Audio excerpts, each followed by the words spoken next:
Hey, what's going on, everybody? It's me again, Golden Bluted. And if you haven't already, go ahead and hit that like and subscribe button, especially if you're a college football or college basketball fan. That is what we do here, videos every single day.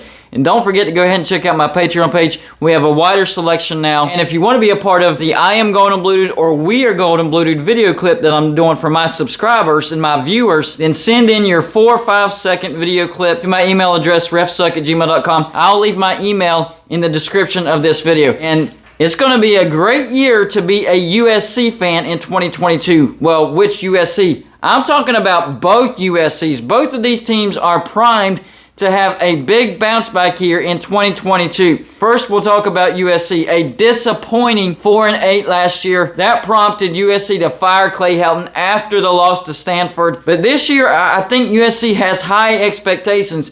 And they should, because Lincoln Riley, their new head coach, is going to bring in a lot of offensive firepower. Now, you look at their 2022 recruiting class, it's only ranked number 65, but it's because of how small they are. They do have some talent coming in. They have 1 5-star, 4 4-stars, and 3 3-stars for a total of 8 recruits. So that's a small class, but it packs a punch. And I think their schedule sets up favorably as well. But the big thing is the transfer portal. They picked up some big gets out of the transfer portal. The biggest news, of course, Caleb Williams coming from Oklahoma with Lincoln Riley over to USC. I think he'll provide a spark. Last year, he was 136 for 211. That's 64.5%. Threw for 1,912 yards, 21 touchdowns, and just 4 interceptions. So he takes care of the ball pretty well. But he's also a dual threat quarterback, so he's going to give that extra dimension. 79 carries for 442 yards, 5 yards a carry, and 6 touchdowns. He's going to be a dangerous quarterback in the Pac-12. But they also picked up the wide receiver Mario Williams from Oklahoma. Last year, 35 receptions for 380 yards and 4 touchdowns.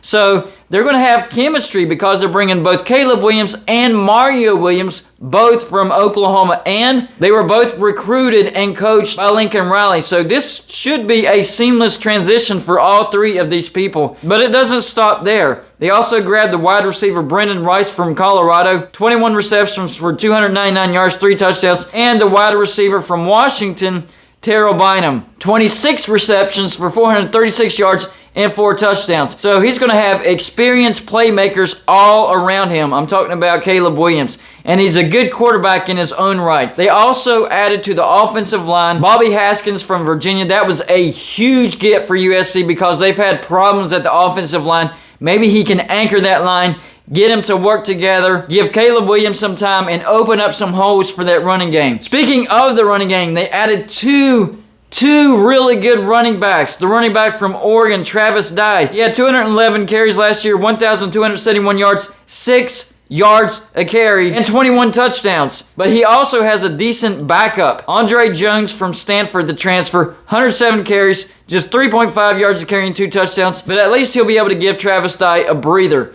So they added on the passing side of the offense and the running side of the offense. Don't forget about the defense either. They added on the defensive side of the ball. Another transfer from Oklahoma, quarterback Latrell Mccutchen. Last year he had 9 tackles, 1 pass deflection, and 2 forced fumbles. And they added yet another transfer from Colorado.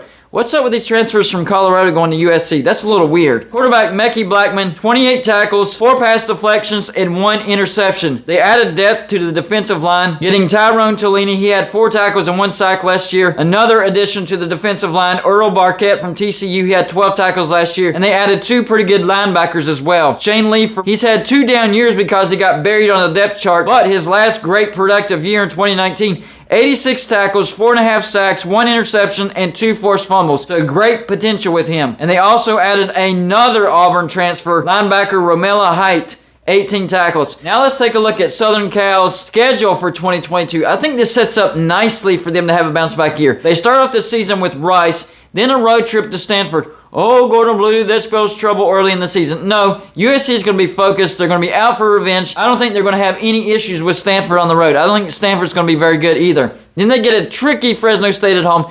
Watch out for that game. Could be a trap game. After that, on the road to Oregon State. I know they had a decent year last year, but I don't expect Oregon State to do much this year. They get Arizona State at home. Then they get Washington State at home. Then the biggest game of the year, as far as difficulty, on the road to Utah. If they can go on the road and beat Utah, they will be in the driver's seat to win the Pac-12 South. So that's going to be a big game for USC. After that, a road trip to a terrible Arizona. They come back home to take on Cal, then Colorado, on the road for a rivalry game at UCLA, another big-time game for USC. Then they end the year with a home game against Notre Dame, which I think they won't have trouble with Notre Dame. Notre Dame's going to take a step back, a lot of transition, not worried about that game. So the two games I'm looking at for USC, on the road to Utah and on the road to UCLA. That could determine if they win the Pac-12 South or not. I think USC gets to a bowl. I think they have the potential to have a 10-win season. I think they have the potential to win the Pac-12 South and win the Pac-12 outright. What about playoff hopes? I'll talk about that whenever I do my preseason prediction later on in the year. All right, let's talk about the other USC. I'm talking about the University of South Carolina. I think they have a magical year in store for them in 2022. Last year, they went 7-6, got to a bowl, beat North Carolina. They finished 4th in the SEC East. They had the number 26 recruiting class in the nation. That is really good for South Carolina. I think Shane Beamer has injected life into this program, and they added some nice additions through the transfer portal. First and foremost, we already know it, the quarterback from Oklahoma, Spencer Rattler. Last year, 140 for 187. That's 74.9%. Threw for 1,483 yards. 11 touchdowns, but 5 interceptions. And that's what got the crowd against them as far as the Oklahoma fan base. And Caleb Williams replaced him. But he's a good quarterback. He's also a dual threat quarterback. Last year, 43 carries for 77 yards, 3 touchdowns. I think that was the big thing that people weren't liking about Spencer Rattler as far as Oklahoma fans is his legs. He wasn't being able to avoid those sacks and get outside the pocket. I think this year he'll have a bounce back year. But on top of that, they also got the tight end from Oklahoma, Austin Stogner. That is a big get for South Carolina. 14 receptions for 166 yards and 3 touchdowns. Again, chemistry. They're adding 2 players from the same team. They also added a really good running back, Christian Bill Smith from Wake Forest. 131 carries for 604 yards. That's 4.6 yards a carry and 7 touchdowns. And don't forget about the wide receiver, Antoine Wells Jr. from James Madison. This guy is electric. Check out these stats.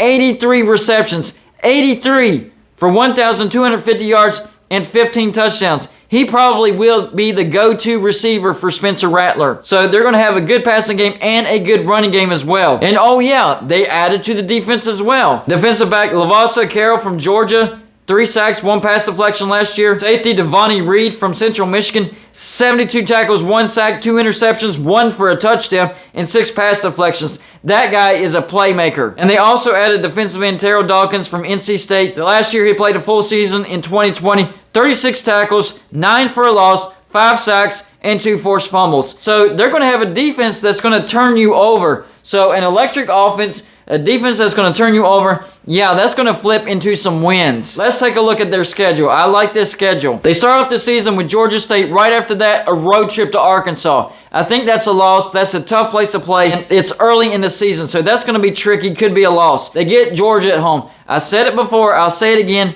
They are more than capable of upsetting Georgia in Columbia in 2022. After that, they get Charlotte home. Then cupcake game, FCS, South Carolina State at Kentucky. I know Kentucky was a pretty good team last year, 10-win season, but I see Kentucky taking a step back in 2022. That's a winnable game for South Carolina. After that, Texas A&M at home. Perfect timing for that. Not a trap game. They're going to be focused.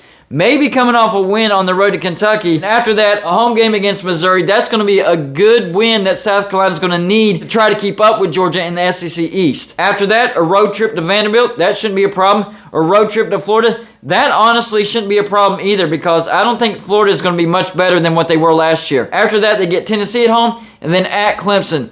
I don't think they're close enough to upset Clemson, especially on the road.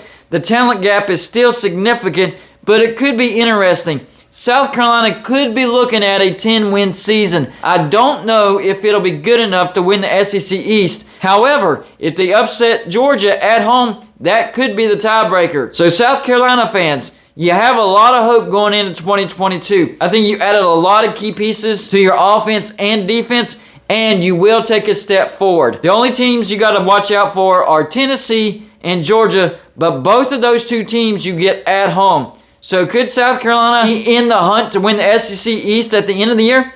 I think so. And it all depends on that home game against Georgia early in September. And I think South Carolina has an excellent shot to upset the Bulldogs in Columbia, South Carolina. Y'all let me know in the comments section, what's your thoughts? How much confidence do you have in both of these USCs taking a big step forward in 2022? That's all I got for you for this show. Like and subscribe if you haven't already, and I'll see you on my next show.